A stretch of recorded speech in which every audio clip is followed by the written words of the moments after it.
I'm Nick Filardi. I'm Jason Thielbar. Welcome to the world's second finest podcast.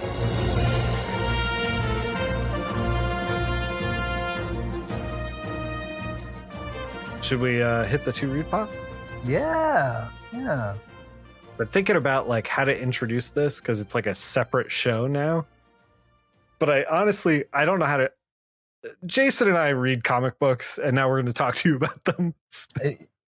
In case you don't know, like that's what this show is. I don't know.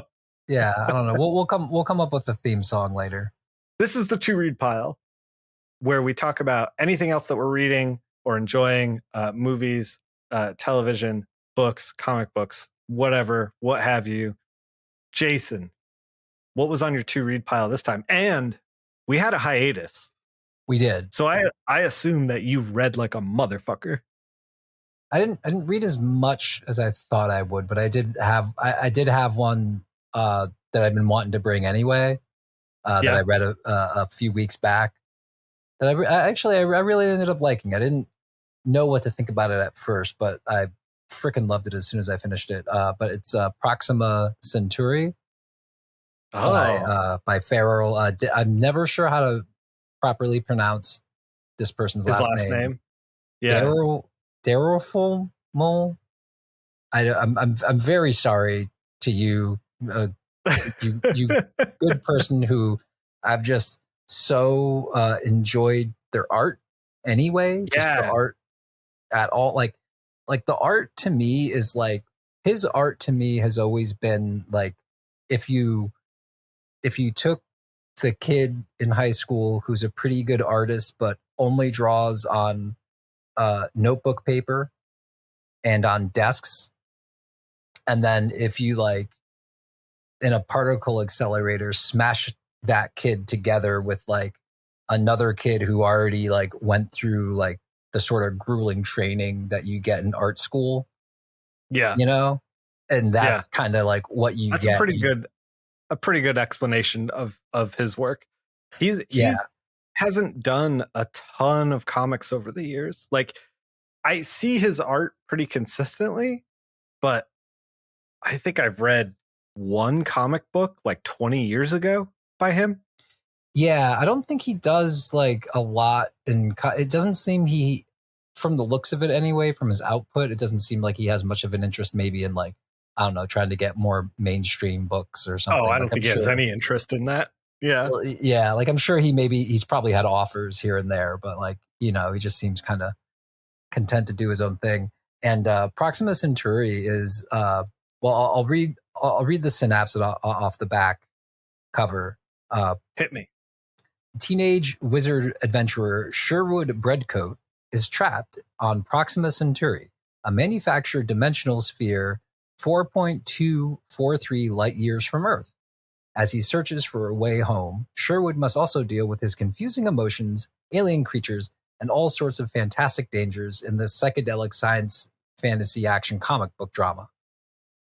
And that's sort of like describes it. It's very psychedelic. It was kind of confusing at first.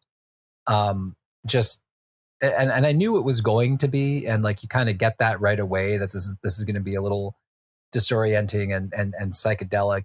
And I wasn't sure how I felt about like what the story itself was actually trying to say. Like I didn't know if it was just going to be kind of one of those, which I do enjoy, but just kind of one of those sort of meditations on things. Some of those like psychedelic things that just sort of like are just supposed to be surreal and just kind of out there and not like that coherent. But it is coherent. It is still very weird. But to me, the main character is just very, he's very openly like brash and like young teenager. And and is but the people reacting to him are like, well, no, you're acting childish. And then the way he reacts is very childish. He just gets angry and like, doubles down.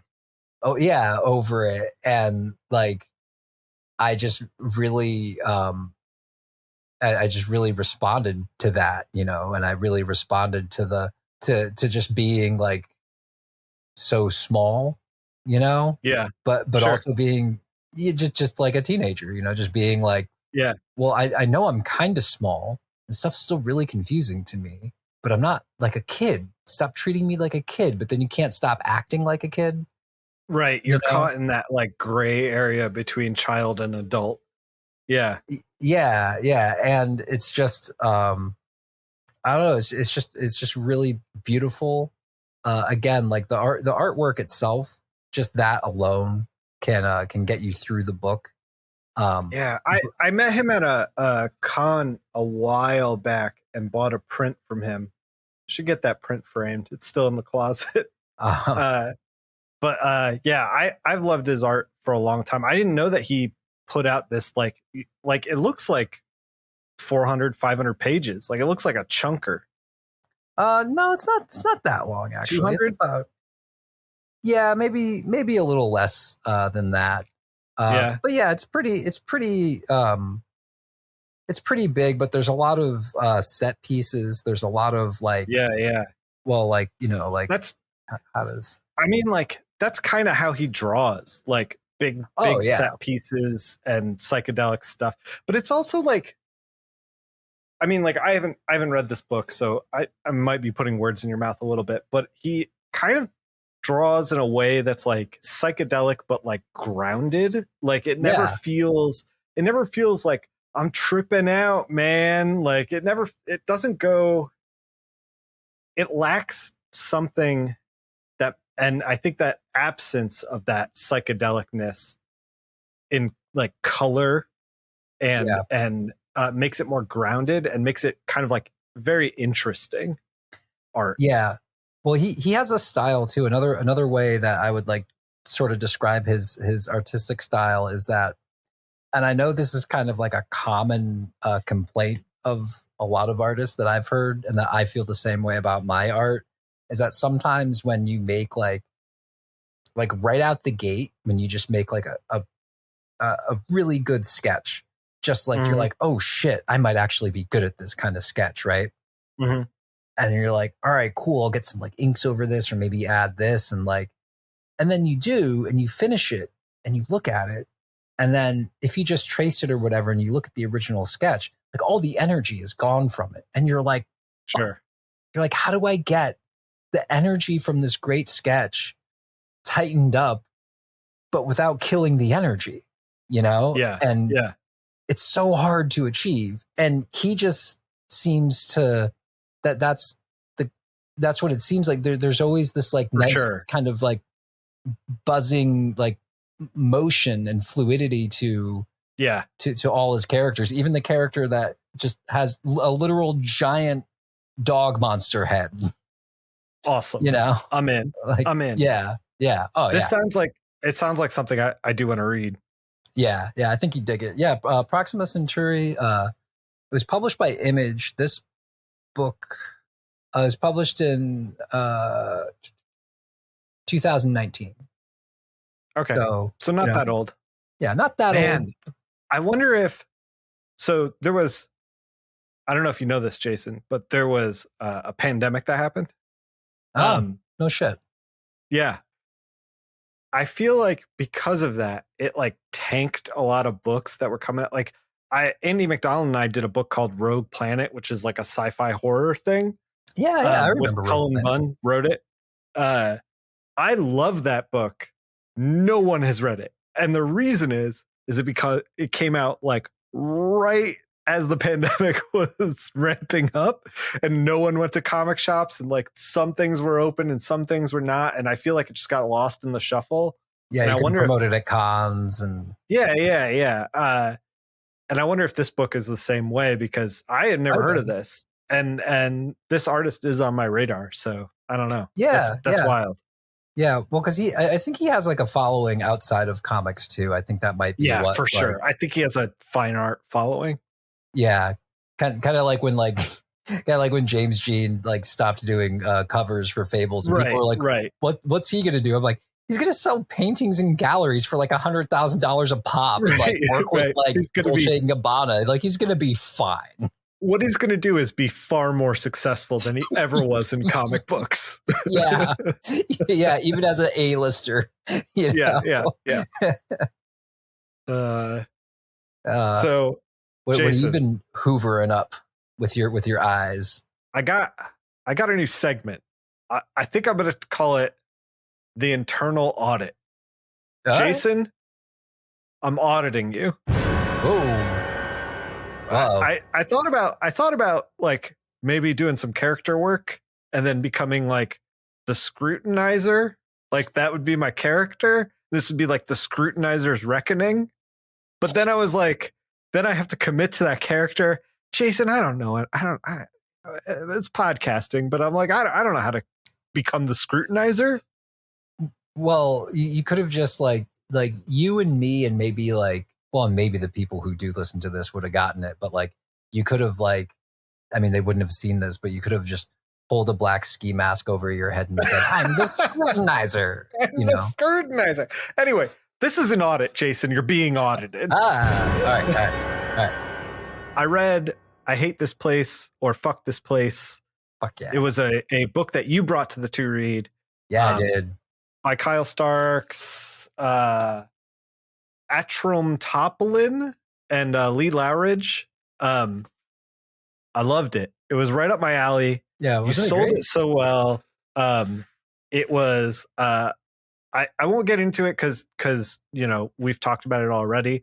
But just real briefly, is about two women who are in a relationship who inherit this farm, and the farm fucking sucks. They hate this place. Like it is surrounded by like ghosts and creatures in the woods and a weird man with horns, and there's aliens, and there's like, it sounds like it's too much, but it's not. Kyle Starks navigates it so well. He injects humor in it where there should be humor.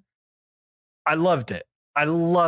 Lee Lowridge colored the hell out of it. It's all like neon-y and like it feels otherworldly when you read it. Just real great. It made me jealous that I was not coloring it because the art is fantastic. The book is fantastic. Everyone should pick up I Hate This Place. I think Image put it out. Image put it out. I'm thinking about adding it to my pull list, to be completely honest. I was like, maybe I'll start getting issues and get an actual box going at my shop. I don't know. We'll see. Oh, yeah. Maybe is it supposed to be coming out again? Because maybe I'll start doing that. I haven't had a pull list. This is volume 1, and it ends in like kind of a, not necessarily like a cliffhanger, but like, so there's an element where this gangster has this money and he's trying to get this money. So he's working on the farm, but he really wants to go in the woods to like find this money that he lost in this bank robbery. And you don't go in the fucking woods. There's stuff in there that will mess you up. And so like that stuff doesn't entirely get resolved. Like he's, I don't want to spoil anything, but like, things happen, but it's not entirely resolved. And then there's some other like kind of breadcrumbs at the end of the issue. So I think that it's a solid arc. If you wanted to read just like one and done, you could, but I think there should be more. I don't know. I don't know for sure. I haven't talked to Kyle or anything. I don't have any inside info, but man, I'd read more. Oh yeah. Well, I really hope the book did well and like does better, because like, holy crap, does it deserve to? For sure. Man. Really, really great. I also read over the break Danger and Other Unknown Risks. This is a new book by Ryan North and Erica Henderson. Ryan has been mentioned on the to read before. Yep. For Slaughterhouse 5. You brought that. Yeah. And I've read The Mystery of the Meanest Teacher, a Johnny Constantine story about a very young John Constantine who wears a t-shirt through it that says Heck Blazer. And I want a t-shirt that says Heck Blazer so bad. I want this book. I hadn't heard this. Have you not read? It's like a DC kind of got into doing some YA kind of stuff. And this was one of a handful of books. I read a good chunk of them, actually. They did a Batgirl one that was very fun. There was a Cassandra Cain Batgirl. That's why I picked it up. They did this one, and they did I read another one. I can't remember it off the top of my head, but I enjoyed them all. I mean, it's young adult stuff. So it's served up like that. And Danger and Other Unknown Risks is that as well. Erica has been on the to read when we I think she has, because I talked about Dracula Motherfucker and how great of a book that was. Yeah, I couldn't remember if it was you or me who brought that to the to read, but but Dracula Motherfucker is a great book. Yeah. I bought it on I noticed the title and then I noticed the artist. I was like, oh, I met her once. Yeah. Yeah. So like, I'll pick this up. Well, because she also drew Unbeatable Squirrel Girl, right? Yes. Also written by Ryan North, who wrote Danger and Other Unknown Risks. Yeah. So Ryan North, I think, didn't Ryan North start Dinosaur Comics? Was that him or did Ryan North write? Yes, that is him. Yeah. That is him. Yes. Long-time fan of Dinosaur Comics. Yes. Outside of the to read pile, I also read and enjoyed Assassination Nation. There's Assassination Nation, which is, or just Assassination. I can't remember. There's a movie with an extremely similar title that came out at the same time as this book. Yeah. Anyway, really enjoyed that. That is drawn by Erica and written by Kyle Starks. So we're in like a tight wheelhouse in my to read here of like a handful of people whose work that I just really, really like. Ryan North, Erica Henderson, and Kyle Starks. So this is the space we're in, Jason. I mean, honestly, those three names right there are, honest to God, like, I see those on a book, I'm like, yeah, I'll pick it up and give it a shot. Exactly. You know, like that. That's always an automatic for me. Like, yeah, all right. So, I mean, Erica worked on Dracula Motherfucker, and it's not for kids. No. Danger and Other Unknown Risks is very YA. It is about a girl and a talking dog who are in our world. There's been an apocalypse. So basically one day, everything electronic stopped working. Mm-hmm. Anything electric, like down to your common regular light bulb.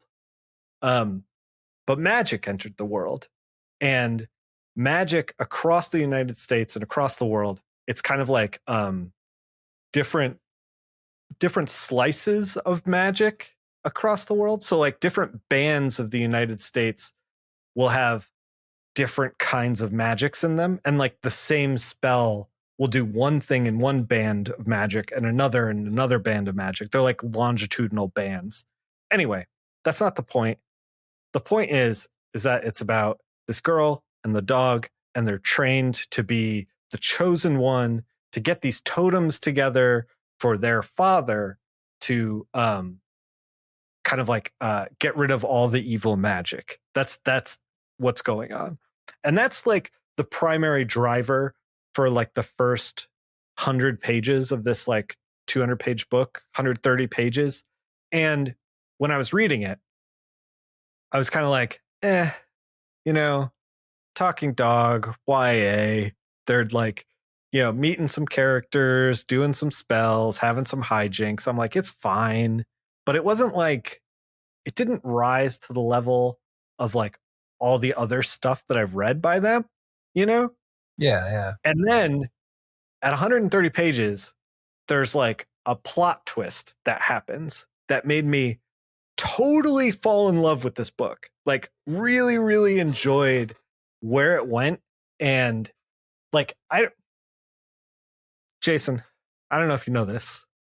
In addition to the pandemic happening, there's also stories can have a literal meaning and a figurative meaning as well. That's also a thing that can happen.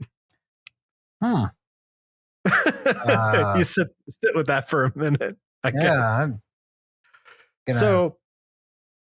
dancing around in the next podcast about that. I'm dancing around this thing in like a really weird way because I don't want to spoil the like hook of it. But I will say that as a 40-year-old man who read this, I did get a lot out of it in the ending. There's a meditation on basically like the older generation, like even if something's like new and weird for them, like there's an impulse for the older generation to want to go back to like whatever they were comfortable with. And this book kind of spells out that like it's okay to like just kind of let that go and like give it to the younger generation, have them move forward with it, you know, like that. I think that's what I got out of it anyway, that like there's this nice piece about like moving on in a sea of magic and antics and like, you know, that kind of thing. I really loved it. It was really great. Yeah. That's awesome. That's a great message. That's a it reminds me of hearing, I forgot who had said it. It was just from some dumb podcast that I listened to, and like they like brought up, like, this is years ago, but I'll this stuck with me. And it's just some comedian, and like they were talking about mumble rap, you know? Yeah, sure. And someone was like, "Oh, what, do you hate mumble rap?" And he's like, "Oh, no, I love it." And he's like, they're like, "Oh, you love it? Like, which ones are you people that you like?" And he's like, "Oh, I don't listen to it. No." He's like, "I don't think it's good." And he's like, "But they're like," he's like, "But I love it." He's like, "I love it because," and the guy was like older, I think around our age. He's like, "I love it because it pisses off older people so much." And he's like, and his thing was, he's like, "Yeah, it's not for you." Right. Exactly. Like, it's not like, of course you don't get it. It's not for you. Like it's for these other people. And like, and I'm like, oh shit. And so like, anytime I start to see some sort of like youth trend or something that like I just don't get like or understand at all, like a lot of youth trends are just like the same shit in different clothing, but like, you know, I just remember that. I'm just like, well, it's not for me though. Like, I'm not like in my early 20s. Yeah. Like, of course this isn't going to see, like, you know. And I think that this book also does, speaking of, one of the things that it does well is like, I'm a 40-year-old man, and when I read it, that perspective of being a 40-year-old man made me come away with this idea of like, it's okay to let some stuff go to the younger generation. Yeah. But like, I think if you were a kid and read this, you would come away being like, it's okay for me to forge my own path and go forward. You know, like you're not thinking about like the older generation. You're thinking about like, yes, I'm going to be emboldened and I'm going to make my path. And like, I think both of those takeaways are both really great. Oh, and, yeah, just really great book. I would hold it up to the screen and like, because usually we're like, hey, I picked this up, and like we'll show each other, you know, over the camera. But I actually read it and then gave it to my niece for her to read when we were on vacation. So yeah. That's even better. That's best things. Being able to pass comics, especially to kids, you know. Yeah. I'm like, oh yeah, hell yeah. Oh yeah. Best things. I actually just thought today, because I just saw some random post that Jeff Smith made. It was just of like of Bone. It was just a picture. He just posted you know, and I was like, oh man, I should buy that book again, because years ago, my friend's daughter, who kills me that she's 18 now, but no, she's 16. She's 16, but still, that kills me that it just time passes, Jason. My God. But like, I had given her some like books before, because she was just always into that stuff and into art. And like, you know, I'd talk to my friend, like her mom, I'd be like, you know, just to make sure, I'm like, well, I do have a pile of books, but I'm like, I don't know what's appropriate, because I was always reading inappropriate stuff. And, you know, I don't want to like get in trouble with you. I don't want to get in trouble. Yeah. But yeah, I gave her Bone and like a pile of like other things. Like I gave her the complete collected Bone.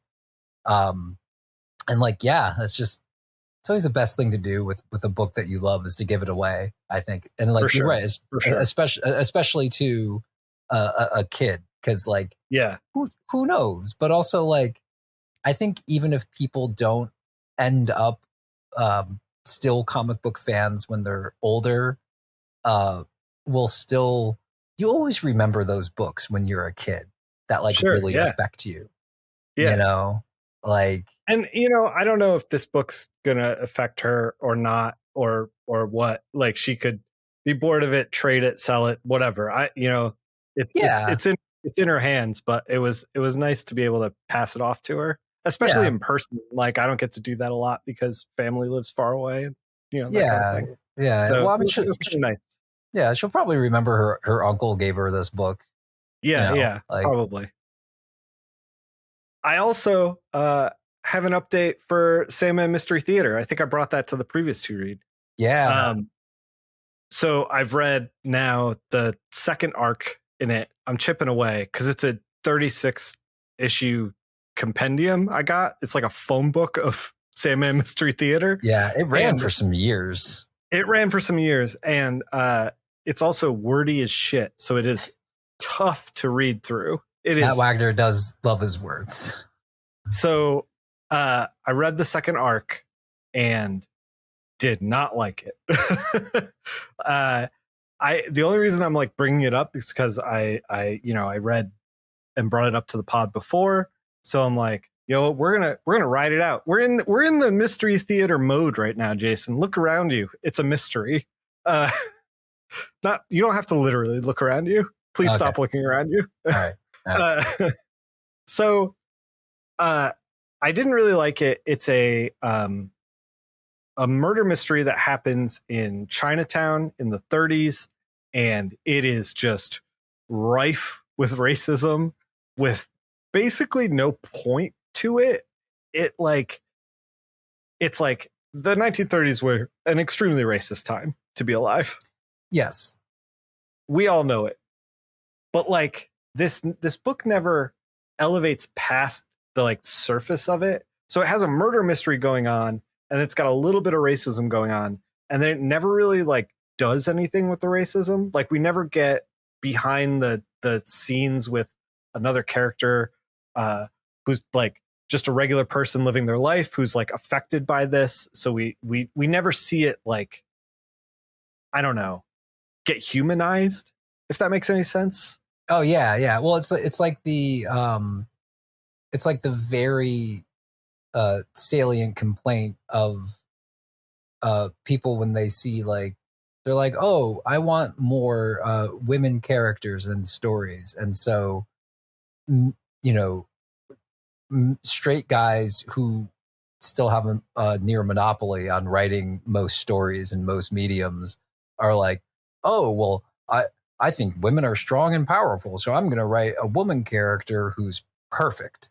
And like even women are like, no, I want people. Yeah, just write people. Like I think I heard someone once, they had like reached out to people they knew who were transgender because they wanted to introduce some trans characters to their story, but like they wanted to be sensitive about it, and so like they were asking for some advice, which is like, hey, great, good job. And really, most of the advice they got was like, just write him as a person. Like it doesn't. Yeah. They're like, it just doesn't have to be about the thing. A buddy of mine said that he had a roommate who was gay, and he would read comics, and he said that he was so sick of reading gay coming out stories in comics. He was like, I just want a gay character that's like doing cool stuff. Like, for God's sakes, just give me an interesting story with a gay character. Yeah. Like it doesn't need to be this like sappy drawn out thing. Like this is not all about, like, this isn't the entire gay experience. It's like a rich like world full of interesting people. Like, can't we just do that? Yeah, exactly. It's like the same with like having to have like I think that's what like people like really latched onto with I haven't seen the second one and probably won't, but like with like the first Black Panther movie, because like, by all accounts, like it was just a pretty like standard meat and potatoes at this point, like superhero movie. But right.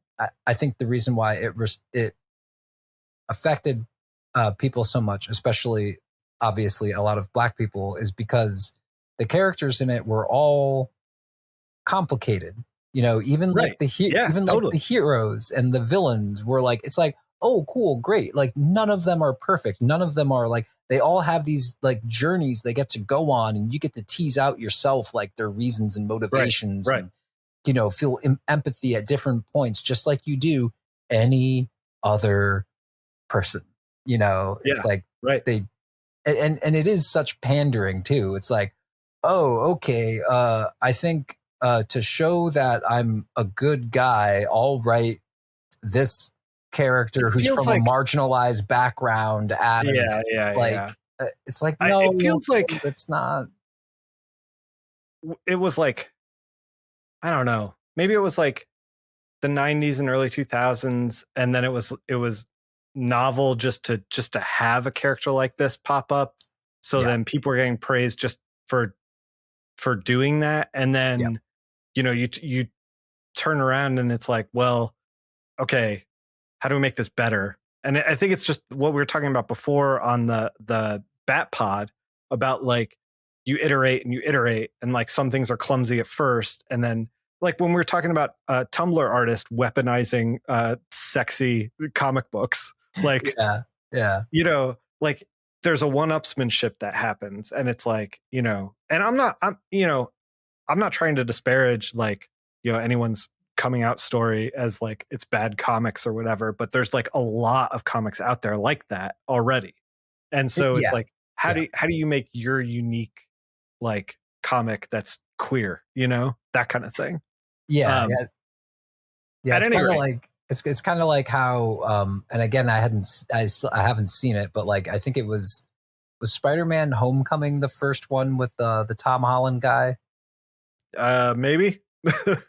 Yeah. But like, apparently that was like the first Spider-Man movie where like they didn't go over his origin, you know? Oh yeah. It was. Yeah. All right. Because it's like, how many times do you have to see Uncle Ben die kind of thing? Yeah. It's like, we all know how we got here. You don't have to do that. You can just drop right in, you know, we don't need to like every, like, you know, twice a year remind you that like Batman saw his parents get murdered. Like everybody knows. It's fine. Like if you want to write a gay character, they can just be gay, and they can just say that like, oh yeah, I came out like whenever. Like it doesn't, you don't have to make it like I mean, here's event. the thing. You weave that story of him coming out into a larger narrative and have it pay off. I'm in. Like, I'm in to read that for sure. So it's like you have to do it in a way that's interesting. Anyway, my point is with this, we went on a large tangent here. My point is with this, that Sandman Mystery Theater has this kind of like casual, it like acknowledges this casual racism in the 30s, but it doesn't actually follow through in any meaningful way with any kind of like lesson or anything. Like there's no, I don't know. It just doesn't, it didn't click. And a friend of mine said that Sandman Mystery Theater and that arc specifically, they were trying to like acknowledge and satirize comics from like the 40s who had a lot of yellow face kind of like terrible stuff from that era. And so they're like, oh, we have a unique opportunity. We're set in the 30s. We're gonna try to make this like feel like those old comics, even though they were like crass and you know, terrible by our standards in content, you know. And I think that was maybe the goal. Like I would give Matt Wagner that lead. I don't think that he's like trying to like revel in racism, you know, I don't think I think he was like trying to do something in there. Yes. And you could tell that he's trying to do something. It just didn't get pulled off very well. I also heard from the same friend that is the worst story in the entire compendium. So I'm ready to read some more and get into some better stuff. Also, Wesley Dodds, the Sandman, has been resurrected and is back in the DCU timeline now.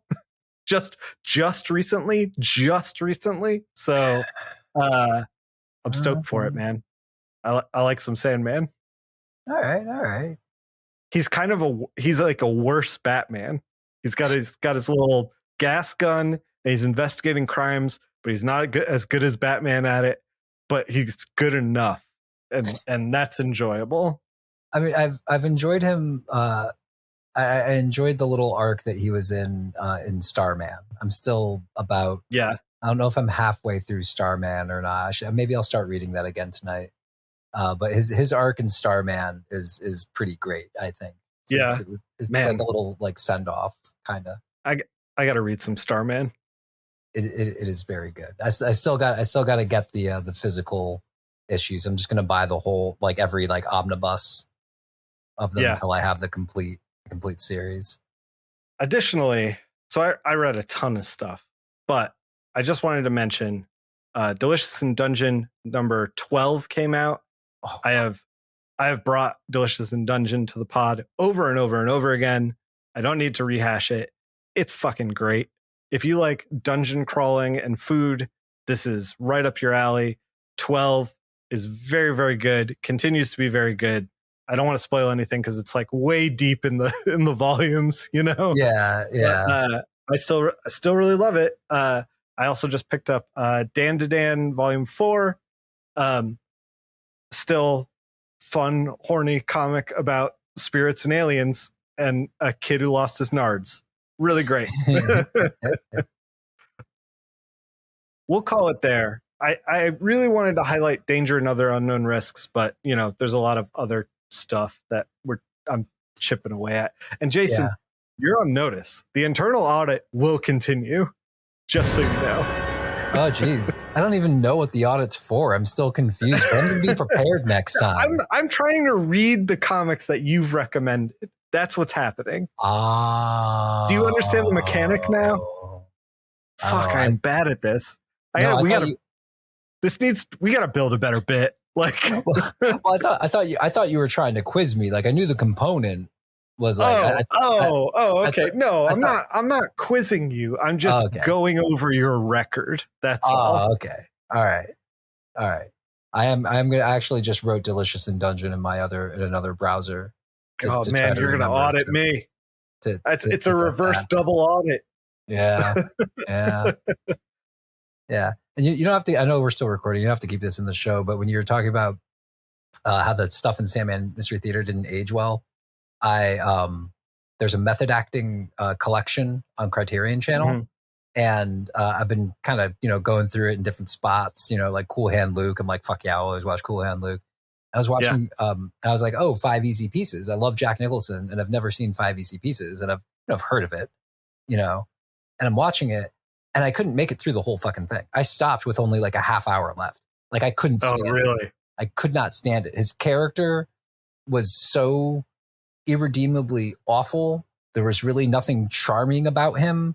And it was Was he awful because of our modern sensibilities, or was he awful just because he was awful?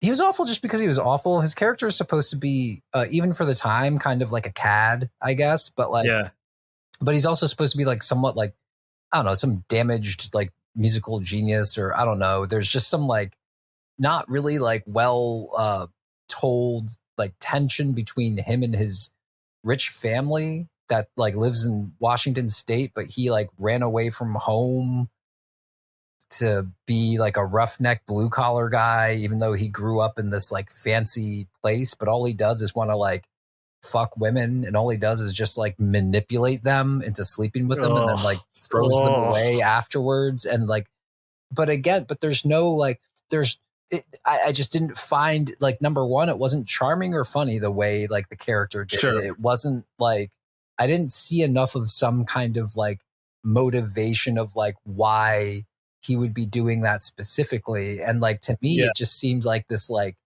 early, so when the Hays Code was lifted was when like American films in the 70s, that's why they sort of became so ultra violent and like over sexualized, because like suddenly they could pretty much do whatever they wanted. So like, young filmmakers were just like boobs, guns, violence, like it's how you get like Bonnie and Clyde and Easy Rider and like that kind of thing, right?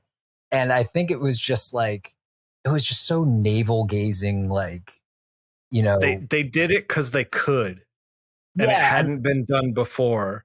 Yeah. But it was like not necessarily something anybody was asking for kind of thing.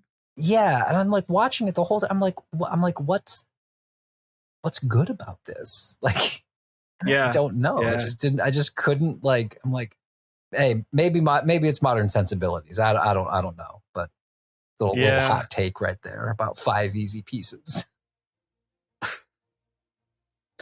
The hot take that no one's asked for and barely anyone remembers that movie. yeah, exactly. We're like real in the weeds. Oh man. There was something that you reminded me of, but it has flown my brain because we are very late at night recording this at this point. Yeah. I think we're both hitting the wall. We should probably call it.